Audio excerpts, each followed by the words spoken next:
Video pembelajaran tematik kelas 4 tema 1 indahnya kebersamaan, subtema 1 keberagaman budaya bangsaku. Pembelajaran 1. Tahukah kamu bahwa Indonesia terdiri atas banyak pulau, suku bangsa, tarian, rumah adat, serta agama, namun tetap dalam satu wadah negara kesatuan Republik Indonesia. Keberagaman tersebut merupakan anugerah dari Tuhan Yang Maha Esa. Kita wajib mensyukurinya. Sekarang, ayo kita cari tahu lebih jauh tentang keberagaman itu. Tanyakan pada teman-temanmu dari mana mereka berasal, dan berapa teman dari daerah yang sama, dan berapa teman dari daerah yang berbeda. Selanjutnya, lakukan wawancara dengan teman-teman kelasmu mengenai budaya mereka. Namun, jika teman-temanmu berasal dari daerah yang sama, mintalah teman-temanmu untuk bercerita tentang keragaman budaya daerah lain yang mereka ketahui. Selanjutnya, catatlah hasil wawancara dalam bentuk tabel, seperti tabel berikut. Misalnya nomor 1, nama teman kamu adalah Wayan Heri. Dia berasal dari Bali. Upacara adat di Bali, salah satunya yaitu ngaben. Makanan khas di Bali, salah satunya lawar dan komo. Ciri khas daerah Bali, yaitu Candi Bentar. Selanjutnya, isilah tabel sesuai dengan hasil wawancaramu terhadap teman-teman di kelas. Mari kita berdiskusi, menanggapi keragaman budaya di lingkungan sekitar. Jawablah pertanyaan berikut. Nomor 1, apa akibat tidak menghargai keberagaman? Nah, salah satu akibat jika kita tidak menghargai keberagaman, akan timbulnya konflik di masyarakat yang dapat menyebabkan hilangnya rasa persatuan dan menyebabkan perpecahan. Nomor 2, berilah 2 cara yang dapat menumbuhkan rasa saling menghargai keragaman. Pertama, berteman dengan siapa saja, tidak membeda-bedakan agama mereka. Kedua, membantu teman yang kesusahan meskipun berbeda suku. Sekarang, kita akan belajar mengidentifikasi gagasan pokok dan pendukung dalam teks. Gagasan pokok adalah ide utama yang terdapat di dalam suatu paragraf. Sedangkan gagasan pendukung adalah penjelasan-penjelasan yang mendukung ide pokok. Bacalah teks pawai budaya dalam bukumu, dan tulislah gagasan utama dan pendukung tiap paragraf dalam bentuk diagram. Teks pawai budaya. Pawai budaya sangat menarik bagi warga Kampung Babakan. Pawai ini selalu menampilkan keragaman budaya Indonesia. Udin dan teman-teman tidak pernah bosan menanti rombongan pawai lewat. Tahun ini mereka datang ke alun-alun untuk melihat pawai tersebut. Kakek Udin pun terlihat sabar menanti. Terdengar suara gendang yang menandakan rombongan pawai semakin dekat. Di barisan pawai terdepan, terlihat rombongan dari Maluku. Rombongan laki-laki mengenakan kemeja putih, jas merah, dan topi tinggi dengan hiasan keemasan. Rombongan perempuan mengenakan baju cele. Baju ini terdiri dari atasan putih, berlengan panjang, serta rok lebar merah. Langkah mereka diiringi oleh suara alat musik yang bunyinya sangat menarik. Budaya Maluku sangat unik dan menarik. Budaya Bali terkenal karena bunyi musiknya yang berbeda. Rombongan dari Bali membunyikan alat musik daerahnya, cengceng namanya. Alat ini berbentuk seperti 2 keping simbal yang terbuat dari logam.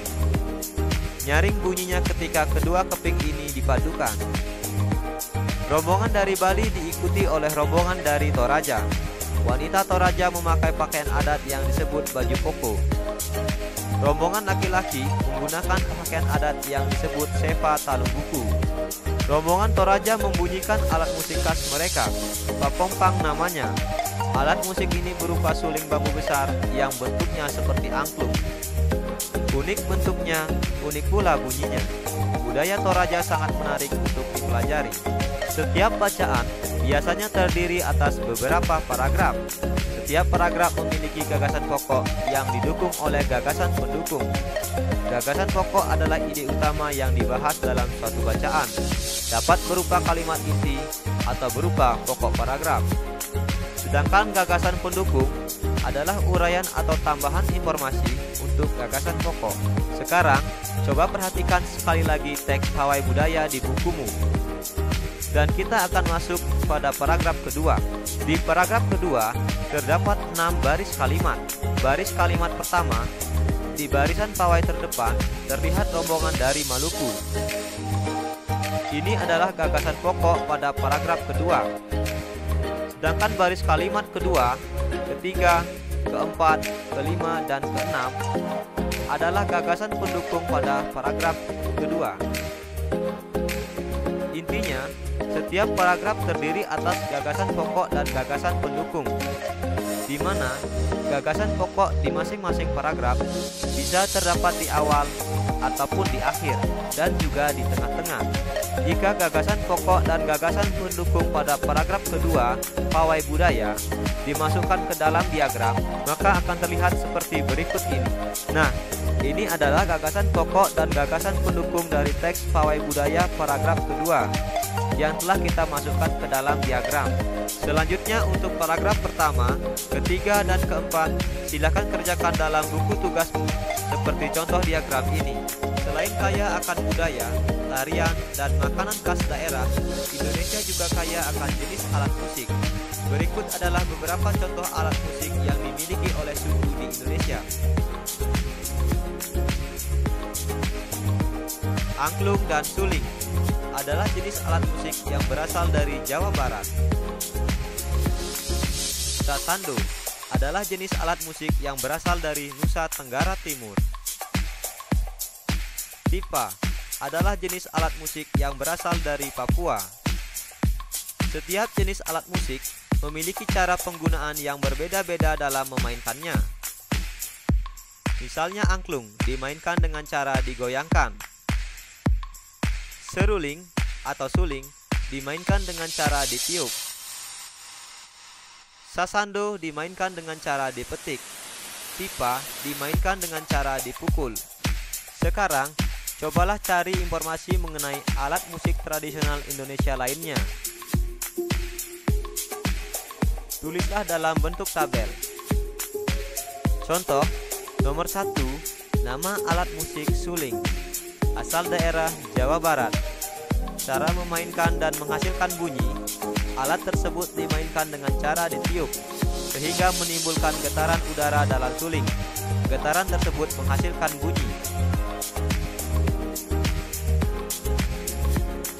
Kamu telah mengetahui berbagai alat musik dan cara memainkannya. Menurutmu, bagaimana bunyi dapat dihasilkan oleh benda-benda tadi? Tuhan menganugerahkan kita indera pendengar. Melalui indera ini, kita dapat mendengar dan menikmati hasil karya seni budaya yang beragam. Ayo kita cari tahu lebih jauh tentang hal tersebut. Segala macam bentuk bunyi berasal dari benda yang bergetar. Getaran dari suatu benda akan mengakibatkan udara di sekitarnya bergetar. Getaran tersebut menimbulkan gelombang bunyi di udara. Benda-benda yang bergetar dan menghasilkan bunyi disebut sumber bunyi. Bunyi dapat merambat melalui benda padat, cair, dan gas. Akan tetapi, bunyi tidak dapat merambat pada ruang hampa udara. Menghargai perbedaan akan memperkuat persatuan dan kesatuan. Semua orang harus hidup rukun meskipun memiliki perbedaan.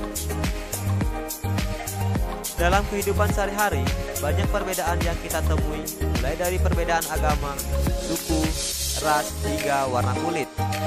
Sebagaimana halnya sebuah permainan musik yang terdiri dari berbagai alat, kehidupan nyata yang penuh dengan perbedaan pun dapat berdampingan dengan baik, asalkan setiap orang dapat saling menghargai keberagaman. Menghargai perbedaan akan memperkuat persatuan dan kesatuan.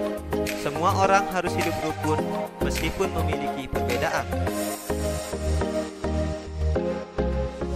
Ayo merangkum. Apa yang sudah aku pahami? Sekarang, mari kita membuat rangkuman. Apa yang sudah kita pelajari hari ini?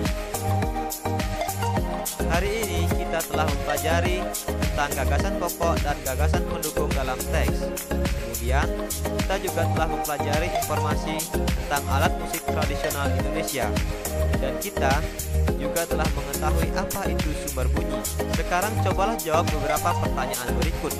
Pertama, apa yang dimaksud dengan gagasan pokok dan gagasan pendukung? Kedua, tuliskan beberapa contoh alat musik tradisional Indonesia. Ketiga, apa yang dimaksud dengan sumber bunyi dan contoh dari sumber bunyi itu? Apa yang sudah aku pelajari hari ini? Agar lebih menarik, apa ya usulku? Nah, jangan lupa tulislah jawaban dan sampaikan usulmu pada kolom komentar.